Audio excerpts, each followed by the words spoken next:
Inihayag ngayon ni Bicol Saro Party List Representative Terry Ridon, co-chair ng Infrastructure Committee, na iimbitahan ng House Infrastructure Committee si ako Bicol Party List Representative Saldico kung sakaling makitang mayroong kaugnayan ang mambabatas sa anomalya sa flood control projects. Si Ko ay dating chairperson ng House Committee on Appropriations noong 19th Congress. Paliwanag pa ni Representative Ridon, kapag nakitang may maanomalyang transaksyon, kontrata o proyekto, substandards o ghost project sa kumpanyang iniugnay kay Representative Ko, makukumpel ang Infrastructure Committee na ipatawag ang nasabing mambabatas.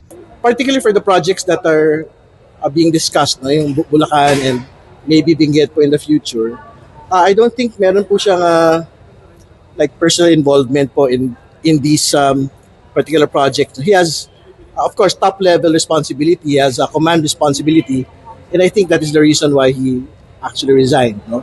So we will leave it at that. Pero syempre, in the event po, for example, na meron po magsabi talaga, no, Secretary Bonoan is actually involved in a particular matter, then we will be compelled to invite him back again. Una rito, ang SunWest Construction and Development Corporation na may koneksyon kay Representative Ko ay kabilang sa mga kontraktor na binanggit ni Pangulong Ferdinand R. Marcos Jr. na nakakuha ng malalaking proyekto ng pamahalaan.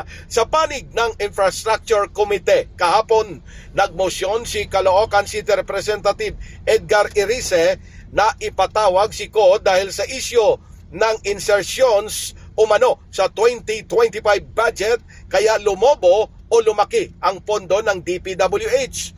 Ang motion na ito ay nagdulot ng tensyon sa pagitan ng mga kongresista. Patuloy naman na kinukuha ng mga mamahayag ang panig ni Congressman Ko, pero hanggang ngayon ay wala pa ring tugon ang naturang kongresista. Pilipinas, mula sa Kamara, Silvestre Rambulabay, Radyo Kayumanggi.